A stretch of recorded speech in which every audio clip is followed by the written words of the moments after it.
அனைவருக்கும் தை திருநாள் வாழ்த்துக்கள். நம்ம எப்போதுமே வாசல் தெளித்து கோலம் போடுவோம்.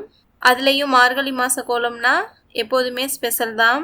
அந்த ஸ்பெஷலான கோலங்கள் எல்லாத்தையும் ஒரு சிறப்பு தொகுப்பாக நான் உங்ககிட்ட ஷேர் பண்ண போகிறேன். வீடியோவை ஸ்கிப் பண்ணாமல் பாருங்கள். பிடிச்சிருந்தா லைக் பண்ணுங்கள், ஷேர் பண்ணுங்கள், கமெண்ட் பண்ணுங்கள். மறக்காமல் பிரைட் சமையலை சப்ஸ்கிரைப் பண்ணுங்கள்.